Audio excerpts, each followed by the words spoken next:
یہ مسائل چونکہ خواتین کے ہیں تو اس میں حیض اور نفاس. حیض کیا ہے؟ حیض اصل میں کوئی بھی لڑکی جب عمر بلوغت کو پہنچے اور اس کے آگے کی جگہ سے جو خون نکلتا ہے اس کو حیض کہتے ہیں. علماء نے لکھا ہے حیض کی جو عمر ہے وہ کم سے کم 9 برس ہے، اس سے کم نہیں ہے، اس سے کم نہیں ہے. اگر کسی عورت کو ہر مہینے حیض آنا آئے، یہ عورت کی بالغ ہونے کی علامت ہے. اب حیض کی مدت کتنی ہے؟ اصل مسئلہ یہ سمجھ لیں. حیض کی مدت کم از سے کم 3 دن اور 3 راتیں اور زیادہ سے زیادہ 10 دن اور 10 راتیں ہیں. 3 دن اور 3 راتوں سے کم خون آیا تو بھی بیماری ہے. اس کو فقہی زبان میں استحاضہ کہتے ہیں جی. اور 10 دن اور 10 راتوں سے زیادہ آیا تو زیادہ جو ہے وہ بیماری کا خون ہے. اب اگلا مسئلہ یہ ہے کہ بعض عورتوں کی عادت، یعنی عادت یہ ہے کہ ہر مہینے ان کو 5 دن حیض کا خون آیا ہے اور اچانک اس کو 12 دن آ گیا ہے. اب اس کا مسئلہ یہ کہ 5 دن اس کے حیض کے گنے جائیں گے اور باقی 7 دن بیماری کے گنے جائیں گے. 1-2 مہینے ایک عورت کو حیض آیا، 4 دن 5 دن 6 دن اور پھر اس کو آ گیا 11 دن، تو اس عورت کے لیے 10 دن حیض کے ہوں گے اور 1 دن بیماری کا ہوگا. 1 دن اس کا بیماری کا ہوگا. جب اس کو حیض، اور حیض کا دورانیہ ایک حیض سے دوسرے حیض کے درمیان کم از کم 15 دن کا فاصلہ ہونا چاہیے. کم از کم 15 دن کا، یعنی 15 دن وہ پاک رہے تو پھر اگر حیض آئے تو وہ حیض ہوگا.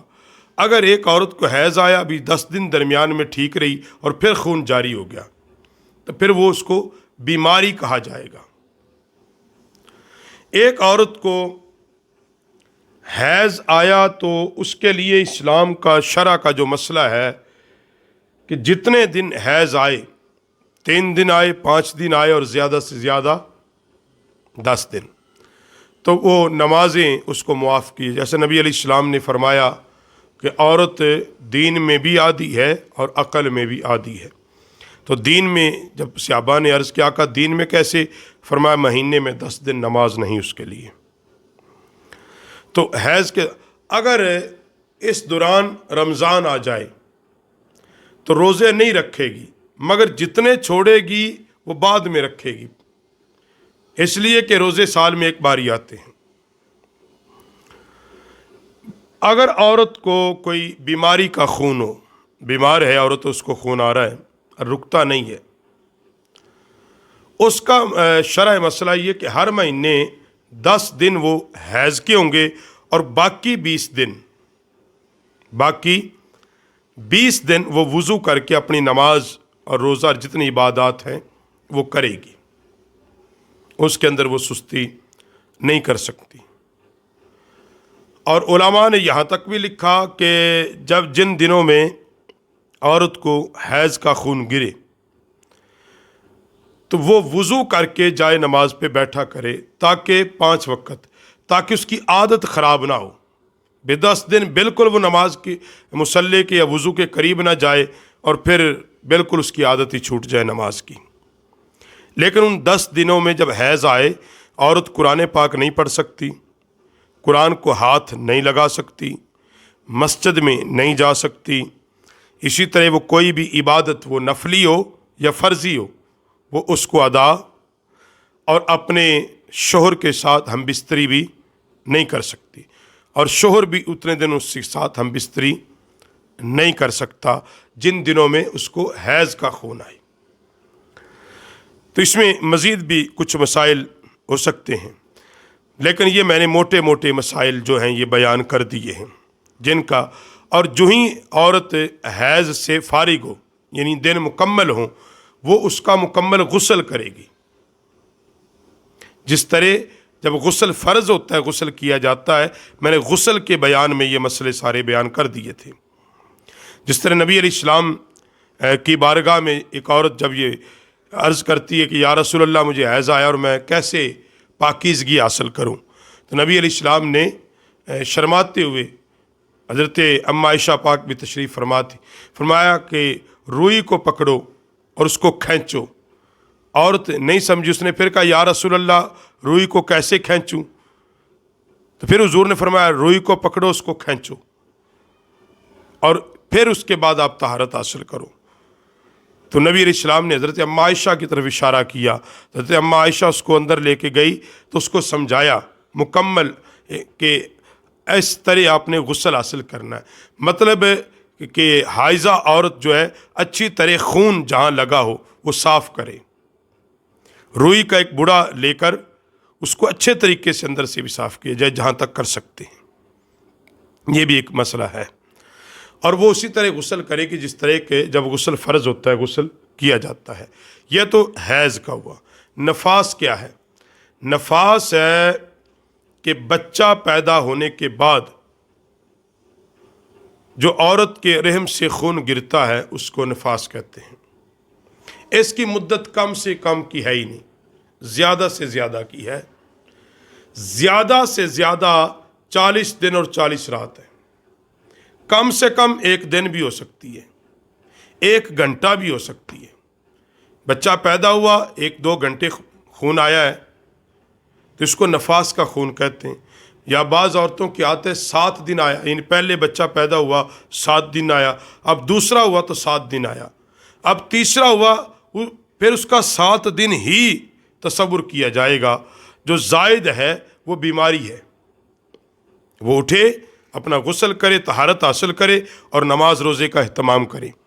ایک عورت کو اب ہمارے ہاں یہ ہوتا ہے کہ وہ 40 دن تک براجمان رہتی ہیں، وہ طہارت ہی حاصل نہیں کرتی۔ اگر کسی خاتون کو بچہ پیدا ہونے کے بعد صرف 10 دن خون آیا، خون آنے کا مطلب حیض اور نفاس میں دونوں میں ایک ہے، یعنی کہ مسلسل چلتا رہے، یعنی وقفے سے اس نے جو کپڑا لیا ہے یا روئی رکھی ہے اس پہ نشان لگے ہوئے ہیں، جب اس نے رکھا جب نکالا اس کو نشان لگے ہوئے ہیں، تھوڑی دیر بعد نشان لگتے ہیں، یعنی صبح لگا دوپہر کو پھر لگ گیا، دوپہر کو لگا شام کو پھر لگ گیا، تو وہ اس کا حیض ہی تصور ہوگا، اور نفاس بھی یہی ہے۔ اب اس کو 10 دن کے بعد بالکل نہیں آ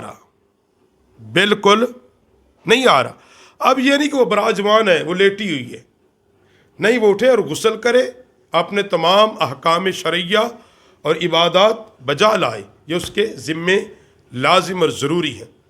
تو کم سے کم نفاس کی کوئی مدت نہیں ہے، نفاس کے خون کی، یہ وہ خون جو بچے کی ولادت کے بعد، نفاس میں کے بعد حیض کے درمیان بھی کم سے کم 15 دن کا فاصلہ ہو۔ یاد رکھے کچھ عورتیں کے ہاں اسقاط عمل ہو جاتا ہے، اسقاط عمل یعنی کہ کچے بچے گرتے ہیں، اگر تو حمل اس کا ضائع ہو، اس صورت میں جب بچے کے اعضاء بن چکے تھے تو پھر اس کے بعد جو خون آئے گا وہ نفاس کا تصور ہوگا، اور اس سے پہلے اگر ہو گیا ایسا معاملہ تو پھر وہ بیماری ہے، پھر وہ نہ حیض ہے نہ نفاس ہے، کیونکہ حاملہ عورت کے ہاں حیض تو ہے نہیں۔ تو اس کی علماء نے لکھی کم سے کم حمل 120 دن کا جب ہو جائے اور اس کے بعد اگر اسقاط عمل ہو تو پھر وہ تصور ہوگا کہ بچے کا اعضاء بننے شروع ہو چکے تھے، تو اب اگر اس کا حمل ساقط ہوا ہے، حمل گرا ہے، تو پھر وہ جو خون اس کے بعد آئے گا اس کو نفاس کا خون تصور کیا جائے گا۔ یہ چھٹے مہینے یا 7ویں مہینے ان جا کے، یعنی کہ جس کو ہم عام طور پہ کہتے ہیں بچہ ضائع ہو گیا ہے، تو اس کے بعد اگر وہ خون گرے تو وہ نفاس کا خون تصور کیا جائے گا۔